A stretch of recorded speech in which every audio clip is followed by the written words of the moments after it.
The first thing Amara Kane heard in seat 2A was, "Excuse me, that seat is not yours." The voice was polished, controlled. Amara looked up. The woman standing over her was beautiful, tall, Korean, dressed in something expensive and architectural, holding a boarding pass between two fingers like a verdict. "I think there's been a mistake," the woman said. "I don't think so," Amara said. "This is 2A, I know. I'm sitting in it." The woman Lila Park looked her over once. The gray sweater, the black jeans, the hair pulled back tight. She flagged the flight attendant without another word, the way people flag things when they've already decided the outcome. The attendant arrived, scanned Amara's boarding pass, frowned, scanned it again. The machine beeped differently the second time. A system error. The attendant's smile went tight at the corners. "Ma'am, there seems to be an issue with your boarding pass. I'll need you to step outside the cabin while we verify." Amara looked at the attendant for a moment. Then she nodded once and reached for her bag. No argument, no panic, just measured acceptance. That was when Lila leaned slightly into the aisle, voiced just loud enough for the nearest passengers to catch it. "Let's not pretend you booked that seat correctly." Amara's hand still on the strap of her bag, she turned toward Lila slowly. "The way you turn towards something when you've already decided exactly what you're going to do with it." "You're right," Amara said. Lila blinked. She had expected defense, embarrassment, anything but agreement. "Let's not pretend about anything," Amara continued, "including what you think you're certain of." Silence landed over the nearest rows. Lila's smile didn't disappear. It tightened, which was worse. "Your ticket isn't working, sweetheart." "Tickets malfunction," Amara said. "Manners are a choice." Someone in the row behind them converted a laugh into a cough. Lila's eyes went cold. She turned to the attendant. "For everyone's comfort, I think it's best she waits outside while this is sorted." The attendant took the easier exit. "Ma'am, I'm going to need you to step off the cabin immediately while we resolve this." Amara stood. She smoothed the front of her sweater. She'd been in it for 36 hours, had booked the seat off the first available flight out of Lagos without checking the cabin class, had packed one bag and moved fast because the situation on the ground hadn't left room for anything else. She hadn't dressed for this cabin. She hadn't dressed for anyone. She picked up her bag and Lila, perhaps because the silence still wasn't satisfying enough, said the things she shouldn't have said. Honestly, a soft laugh aimed at the passengers around her rather than at Amara directly, which made it worse. Some people will really try anything. Amara stopped walking. She turned around fully. The cabin went very still. You watched a boarding pass fail to scan a system error on an airline system, and your immediate conclusion was fraud. Her voice hadn't changed. Still quiet, still even. Not a malfunction, not a coincidence. Fraud about a woman you have never seen before in your life. Lila said nothing. "That tells me something," Amara said. "Not about me." She held Lila's gaze for one more second. Then she turned toward the cabin door. Then the plane doors, which had been drifting toward closure, stopped. The flight attendants near the entrance straightened almost simultaneously. Passengers near the front looked up from their phones. The cabin changed before the doors fully opened. Kai Nakamura stepped inside. Black coat, lean, sharp, featured in a way that photographs never quite captured. He moved through the entrance with unhurried certainty, flanked at a careful distance by two men who positioned themselves the way shadows do, present without being pointed at. Amara was still in the aisle, bag in hand, when his eyes found her. He took in the scene quickly, completely without appearing to try. The attendant with the scanner. The phones were still raised. Lila stepped forward immediately, her whole energy shifting. Kai, warm, familiar. The first genuine smile she'd produced since boarding. "I didn't know you were on this flight." He looked at her for exactly 1 second. Nothing in it. Then his attention returned to Amara. "What's happening?" he asked. The attendant began explaining the system error, the verification standard procedure, and the careful tone of someone now very aware of their audience. Lila cut in before she finished. Her ticket conveniently stopped working. A small, reasonable laugh. These things don't tend to happen to people who actually belong up here. Kai didn't look at Lila when she said it. He was looking at Amara. "And you?" he said directly to her. "Apparently I don't belong here." Amara said dry, controlled, exactly as much as she meant it, and nothing more. Something moved in his expression. Brief. Deliberate. He turned to the attendant. "She's with me." The cabin froze. He looked once at the passengers who had been recording, then back at the attendant. "My wife." The world stopped. Amara didn't move immediately. Not because she was shocked, but because she was calculating what this would cost her. If you've ever been underestimated in a room you earned, you already know how Amara feels right now. Subscribe and turn on notifications so you don't miss what happens when she stops being quiet. Amara turned her head toward Kai so fast she was certain it was visible. Even her composure, all the years of careful maintenance, flickered for half a second before she locked it back down. Lila's face went through several things in rapid succession. Confusion, disbelief, something that might have been the first small shock of humiliation. She started that will be all," Kai said at the attendant. Not rudely, just finished. The attendant, visibly relieved to have a solution that required no further decision-making on her part, stepped back. "Of course, my apologies for the confusion." Amara stood very still for one more moment. Then she turned around, walked back to seat 2A, and sat down. She stared straight ahead at the seat back in front of her. Kai settled into 2B beside her and opened his laptop. He said nothing. She said nothing. The plane began to taxi. 20 minutes into the flight, somewhere over the city lights bleeding into darkness below, Amara turned to him. "Why would you do that?" she asked, her voice low enough that only he could hear it. He didn't look up from the screen immediately. Then he did, and she was close enough now to see that his eyes were darker than she'd expected and considerably more alert. "They were going to remove you," he said simply. "You could have said I was your guest." Wife was more effective. She stared at him. "You understand what you just started?" "Yes." "Phones were recording. I know. By the time we land, it will already be everywhere." He looked at her directly now, and something in the steadiness of it was more unsettling than hostility would have been. "What's your name?" She held his gaze for a long moment.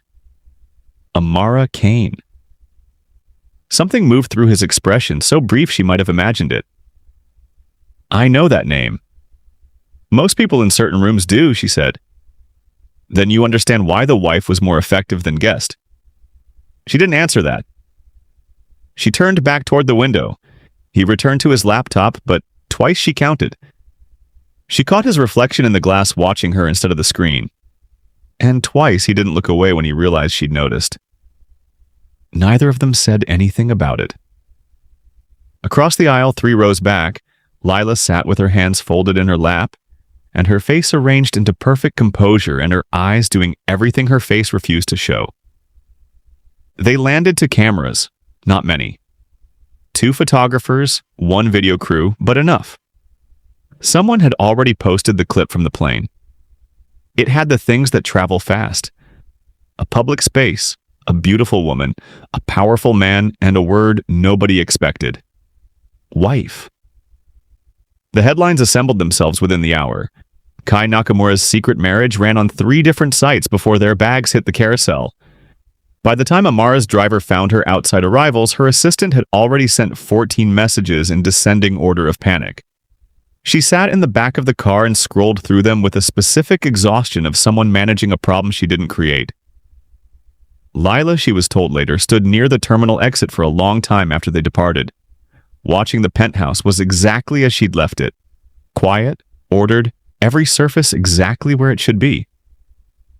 The city spread out below the floor-to-ceiling windows like something she had already evaluated and decided was worth keeping. Her staff moved with the particular efficiency of people who had learned not to telegraph their thoughts about their employer's business, which tonight required real skill because her face was on 3 separate news sites and the phone lines had not stopped. "Miss Kane," her assistant said, appearing with a tablet and the expression of a man who has been waiting to have a breakdown but is still on the clock. "We have 11 interview requests for statements being drafted by." "Handle it quietly," she said. She dropped her bag on the chair by the door and went to the window below. The city moved the way it always moved, indifferent and constant.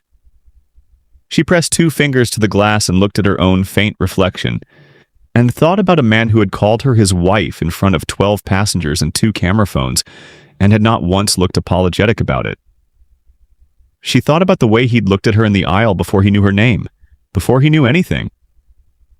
She stayed at the window for a long time. Lila found almost nothing when she searched. That was the thing that kept her up. She had resources, real ones, the kind that moved through back channels and returned with information that hadn't been public in 20 years. She used them. She spent 2 days pulling at every thread attached to the name Amara Kane. And what came back was a profile with suspicious gaps, elite connections that appeared in footnotes rather than headlines. A family name that surfaced in acquisition documents and diplomatic correspondence rather than social coverage. A woman who had been in many important rooms without ever being the face the cameras pointed at. It was the opposite of a nobody. It was the profile of someone who had chosen not to be found, which meant the choice was deliberate, which meant there was something to protect. Lila sat with that for a long time. The private meeting was arranged through channels that didn't involve phones. A car sent with a note, an address, a time. Amara arrived 11 minutes late, not from disorganization, but from the principle of it. She walked into the room clean-lined, minimal, the kind of space that communicates power by what it removes rather than what it adds, and found Kai Nakamura standing near the window in the same general quality of stillness that seemed to follow him everywhere. He looked at her like he'd expected the 11 minutes. "Sit," he said. "I'll stand," she said. He accepted that without reaction and moved to a chair himself, which she hadn't anticipated. She'd expected him to remain standing, a posturing move, a height advantage held. Instead, he sat, which lowered him relative to her, and she wasn't sure if it was calculated or simply didn't matter to him either way. "I want to propose an arrangement," he said. "I assume the marriage rumor has become useful and certain." "No," she said. He paused. "You haven't heard the terms." "I don't need to. I'm not interested in being a prop in your strategic calendar, Mr. Nakamura." Something moved in his expression. Not offense. More like the specific alertness of someone who is used to people agreeing with them, and finds the alternative genuinely interesting. "The attention will follow you regardless," he said. "My name attached to yours creates a particular kind of coverage. Until I address it, it doesn't go away. I'm suggesting we let it serve a purpose before it does." And what purpose is that? There are parties interested in my business decisions who become less aggressive when they believe my personal life is stable and occupied. He said it flatly, like it was a logistics question. A visible relationship temporarily controlled creates a specific impression. You want to borrow my credibility. I want to share mine. That's not what you said. He looked at her steadily. Lila Park is planning something. The room changed with that sentence. Not in any visible way, but she felt it. "What kind of something?" she asked. "She's been making inquiries about you through channels that aren't subtle. She doesn't know what she's looking for yet, but she's angry enough to keep looking until she finds a version of the truth she can use." Amara was quiet. "She'll find something," he said, "or she'll manufacture something. She has enough of a platform to make the manufacturing just as damaging. Why do you care what she does to me?" "I don't," he said simply. "I care what she does to the situation I created." She looked at him for a long moment, at the absolute flatness of his honesty, at the way he didn't dress it up or apologize for it or try to make her feel better about the calculation. There was something almost respectful about how little he tried to manage her. "I'll think about it," she said, and left. She was almost at the door when he said, "You didn't look afraid." On the plane, not once. She stopped but didn't turn around. "Most people do," he said, "when a room turns against them." "I know who I am," she said quietly. A pause. "I know," he said. "That's the problem." She left without answering that, but she thought about it for 3 days. She didn't have to think about it for long. Lila appeared on a program 3 days later, a fashion and lifestyle segment, elegantly staged. The interviewer clearly a friend. She never said Amara's name. She didn't need to. "There's this pattern," Lila said, crossing her legs, her voice warm and thoughtful like a woman, reluctantly sharing wisdom of women who understand that proximity to a certain kind of power is its own form of currency. You see it. These women who appear suddenly in first class at galas and photographs. They're strategic. I don't blame them. I understand the impulse, but I think we should be honest about what it is. The interviewer nodded. Certain women, Lila continued, spend a lot of energy crafting an image of belonging in rooms they were never meant to be in. And powerful men are not always, she paused, letting the pause do work, discerning in certain moments. The internet caught it immediately. Attention seekers. Women who trap powerful men. The comment sections wrote the rest of the script without Lila having to say another word. Amara watched the clip once all the way through with her face completely still and her hands folded in her lap. Then she put her phone face down on the desk. "Fine," she said quietly to no one. "Let her try." The invitation to Lila's charity gala arrived the next morning. Hand-delivered beautiful cardstock. The kind of invitation that is also a weapon depending on who receives it. Lila was expecting one of two things. Amara wouldn't come, which would be its own kind of victory. Or she would come, underdressed, unprepared, and the room would do what rooms like that always do to women who don't speak the language fluently enough. Either way, Lila won. That was what she believed. Amara read the invitation once, then she made 3 phone calls, then she called her stylist. The gala was everything that kind of event promises. High ceilings, low lighting, people in expensive clothes having conversations about money with the word charity placed in front of them to make it comfortable. Lila moved through it like she had been born in the center of every room she entered, which in most ways she had. She was beautiful and gracious and in complete control of her environment. She was telling a story to a small cluster of guests near the entrance when the room changed. She didn't see it happen. She felt it the particular way that attention reorients in an enclosed space when something unexpected enters.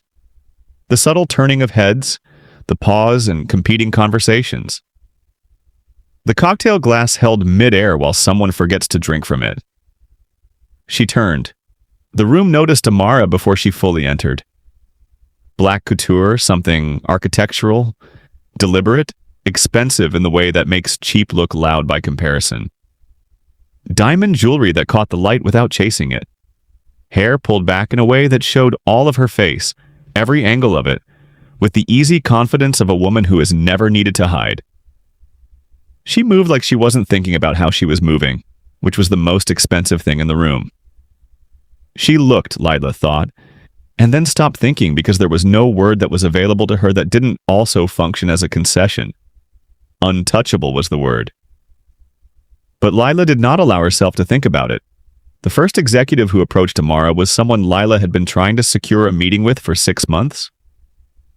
He walked directly to Amara with his hand extended and a smile that was genuine and warm and that Lila had never once received from him in 3 years of overlapping social circles.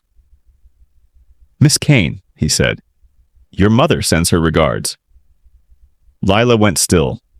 Across the room, someone else, a diplomat, a name that existed in the kind of newspapers that only certain people read, inclined his head toward Amara with the specific difference of someone acknowledging an equal. And then the CEO of a firm that Lila knew handled international acquisitions at a scale she had only read about, leaned in and said, quietly, but not quietly enough, "We've been waiting for your decision on the Lagos port acquisition." Whenever you're ready. The Lagos port acquisition. Lila knew that project. She knew it the way you know something that has been in the news in a way that suggested billions and multinational stakeholders, and a kind of leverage that didn't exist at the level Lila operated on. She felt the understanding arrive in pieces. Slow, then all at once. Amara moved through the room the way water moves through something that was never built to contain it. Not forcing anything, not announcing anything. Simply occupying every space she entered with a completeness that made resistance feel structurally impossible. People came to her, not because she signaled for them, but because she didn't have to. This was not a woman who had stumbled into first class. This was not a woman who had been chasing proximity to power. This woman was the proximity to power. Across the room, Kai Nakamura stood near the far windows with a glass he hadn't touched, watching. He had said very little since arriving. He said very little in general. But Lila had watched him all evening the way she always watched him, with the careful attention of someone who has wanted his focus for years and learned to interpret even its absence. He was watching Amara now, not with the calculation he usually brought to every room. Something else, something she recognized with a sick, sinking clarity as genuine interest. The real kind. The kind you can't manufacture and can't compete with. He had watched powerful people enter rooms his entire life. He knew what performed confidence looked like, the way it announced itself, the way it needed the room to confirm it back. Amara Kane didn't need the room to confirm anything. He picked up his glass for the first time all evening. He didn't drink from it. He just needed something to do with his hands. His deputy leaned in beside him and said something about the port acquisition, about the Kane name, about what it meant for certain ongoing negotiations. Kai didn't hear most of it. He was watching Amara laugh at something an elderly diplomat had said. Not a performance laugh, not the social kind, a real one. Brief and unguarded and gone almost before it arrived. He had not seen her unguarded before. He decided, standing there with an untouched glass and a conversation he wasn't participating in, that he was in serious trouble. His deputy said his name twice before he responded. "I heard you," Kai said. He hadn't heard anything. Lila moved. She crossed the floor with the smooth intentionality of someone executing a plan. And she arrived at Amara's side just as the diplomat moved away. And she placed her hand briefly on Amara's arm, a social gesture, friendly, the kind that costs nothing unless you know what's behind it. "You look stunning," Lila said. "I'm so glad you came." Amara looked at her with an expression that held neither warmth nor hostility, just clarity. The specific look of someone who can see exactly what's happening and has already decided how they feel about it. "Thank you for the invitation," Amara said pleasantly. Lila tilted her head. "Though I hope tonight isn't uncomfortable for you, given well." A small smile, a glance around the room. These circles can be so. Mrs. Kane said, a voice behind Lila. She turned. An older woman, silver-haired, impeccably dressed, the kind of woman whose name appears on buildings rather than in gossip columns, was looking at Lila with an expression of polite confusion. "I'm sorry to interrupt," the woman said, and directed the rest of what she said to the people nearby rather than to Lila specifically, which was its own kind of dismissal. "But I want to make sure I've understood correctly. Did you publicly make remarks about the Kane family?" She paused. "On a recorded program." The name dropped into the surrounding conversation like something structural had shifted. Lila felt the room realign before she could stop it. "I didn't," she started. "The Kane family," the woman continued, "still pleasant, still deadly, whose infrastructure development agreements represent approximately 40% of the developmental financing for the region." A pause. "I only want to make sure I'm clear on the sequence of events." Someone nearby said something in Korean, too quiet and too fast for Amara to catch. But she watched the blood pull very gradually from Lila's face like a tide going out. Lila turned to Amara, and for the first time all night, all week, all of this, her eyes held something real. Not cruelty, not strategy, just the raw and terrible recognition of someone who has just understood what they did. Amara looked at her calmly. She didn't say anything. She didn't need to. Outside the gala, the night air was cool and the noise of the event was reduced to a murmur behind the closed doors. Amara stood on the steps with her wrap around her shoulders, her heels in her hand, because the stairs were uneven and she had decided she was done performing for the evening.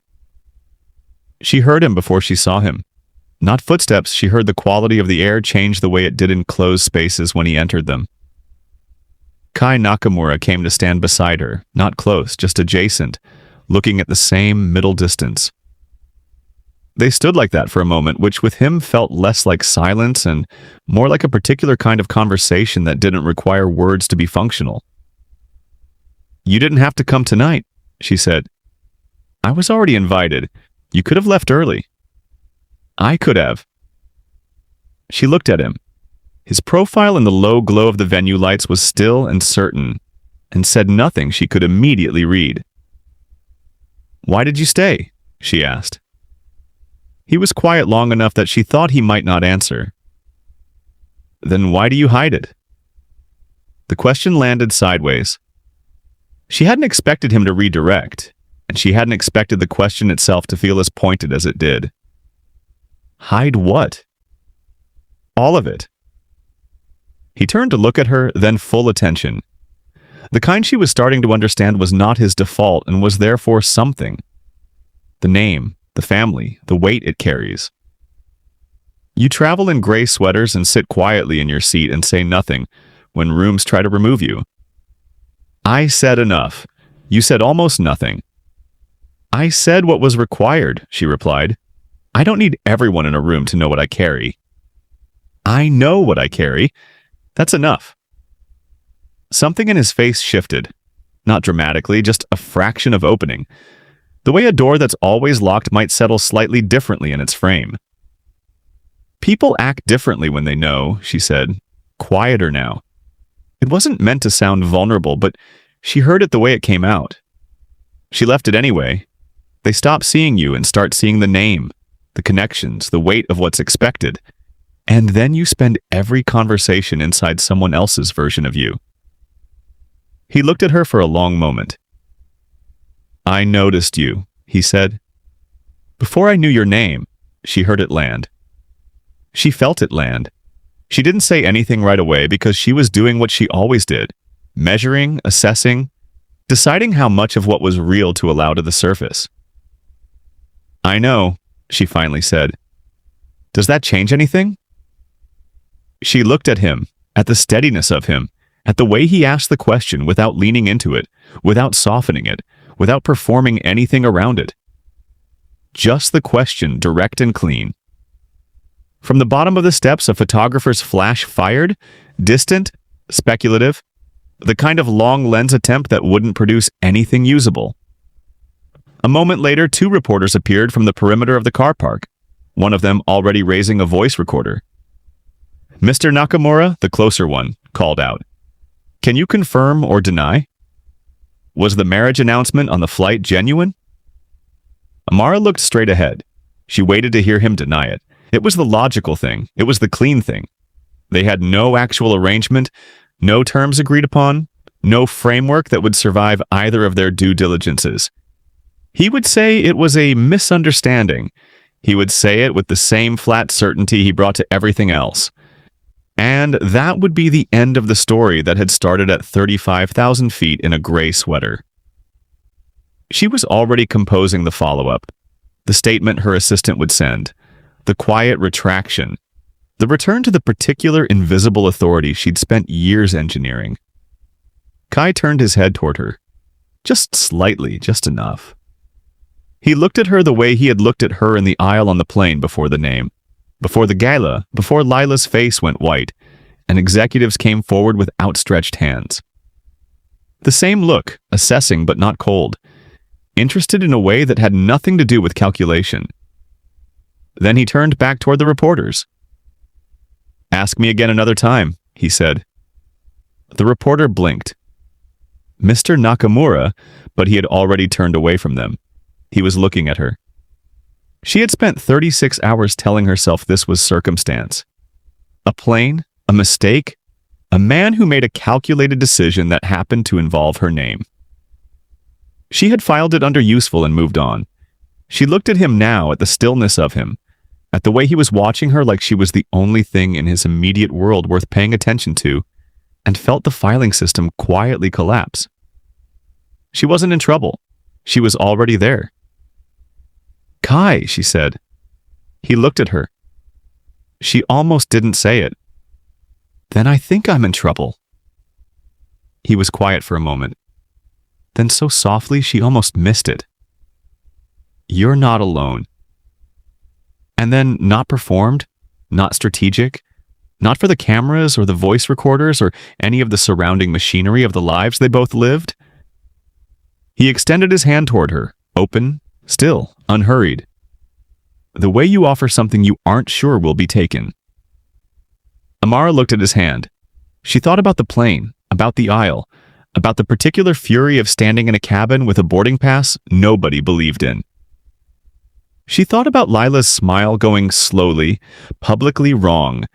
She thought about the way he'd said wife without checking whether she was ready for it, and the way, despite all the damage of it, the word had also functioned inexplicably, infuriatingly, like a door closing between her and something that had been trying to touch her for years.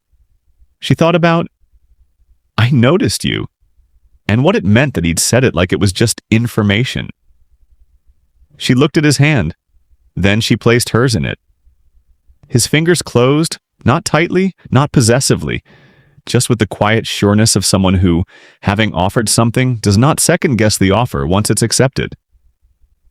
The cameras fired. Neither of them looked toward the sound. If you made it this far, you already know these two were never just circumstance. Subscribe and turn on notifications because the next story drops soon, and you do not want to be the last one in the room.